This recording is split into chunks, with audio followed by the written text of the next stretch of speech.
The rain wouldn't stop. Not in the way it usually did anyway. Those familiar drizzles that tapped against Clara Henshaw's window pane in Portland, Oregon, like a gentle reminder of the Pacific Northwest's moody charm. No, this was different.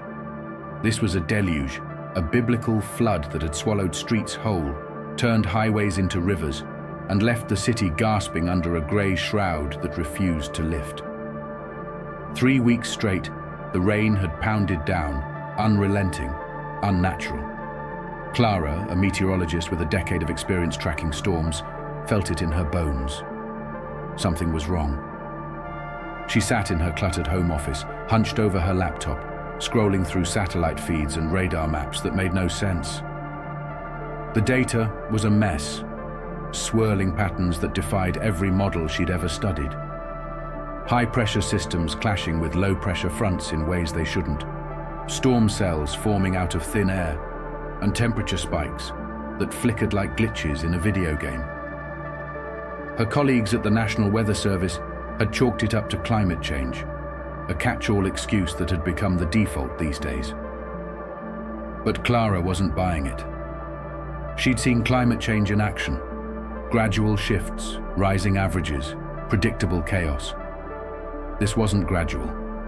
This was precise. It started with a hunch, a whisper in the back of her mind as she sipped her third coffee of the night, the bitter taste grounding her as she stared at the screen. She'd heard the rumors before, conspiracy theories about HAARP, the High-Frequency Active Auroral Research Program, a secretive project tucked away in Alaska.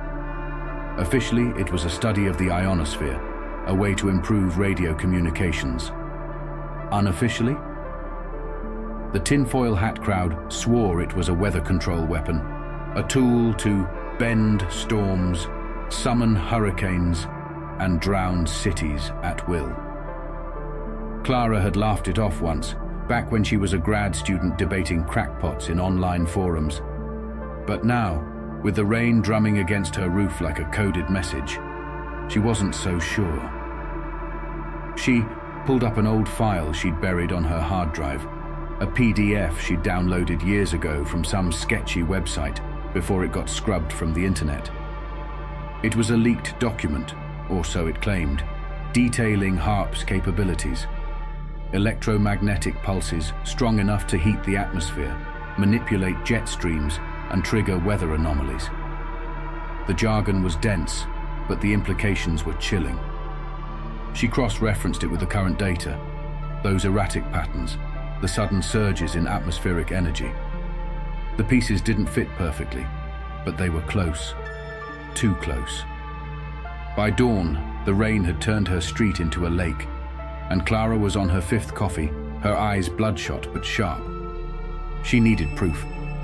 She grabbed her phone and dialed Ethan, her old college buddy who'd gone rogue after graduation, diving headfirst into the world of investigative journalism. He answered on the third ring, his voice groggy but familiar. "Clara, it's 6 a.m. What's up?" "Ethan, I need you to dig into HAARP. Something's happening with the weather, and it's not natural. I've got data, crazy data, and I think it's linked."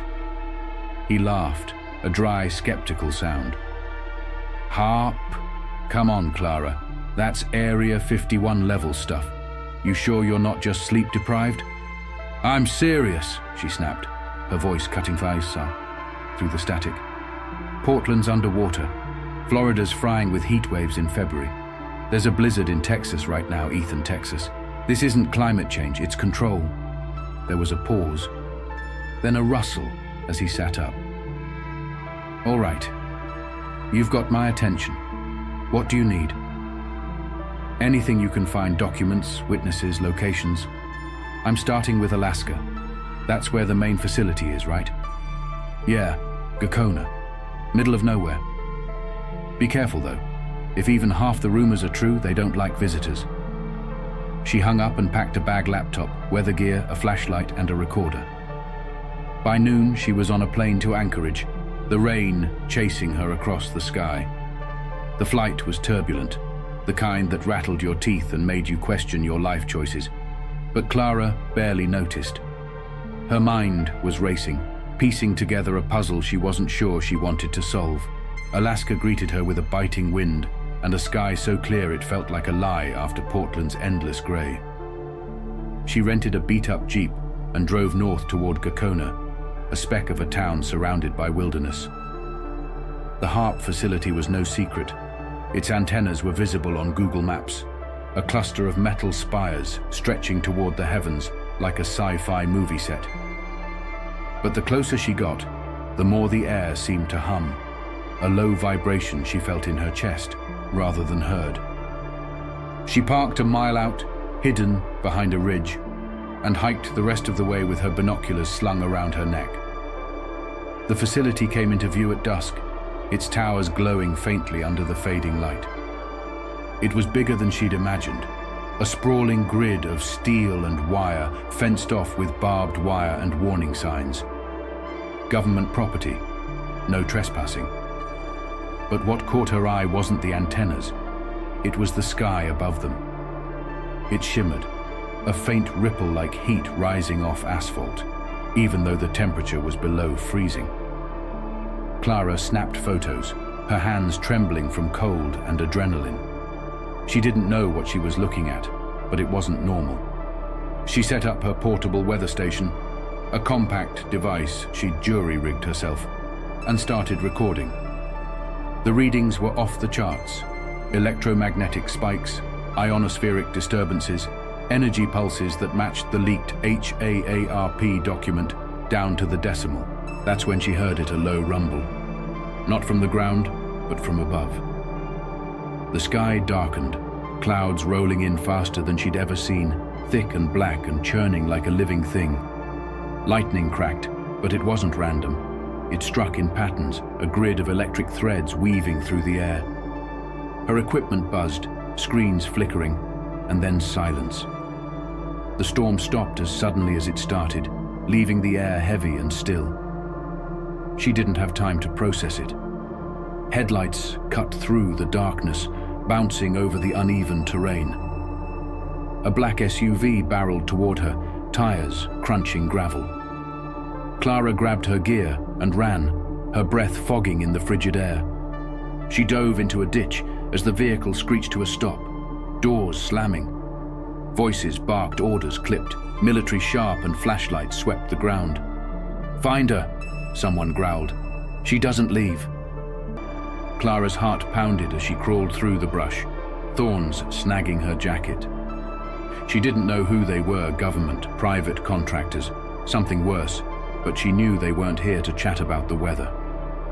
She made it back to the Jeep, her hands shaking as she fumbled with the keys.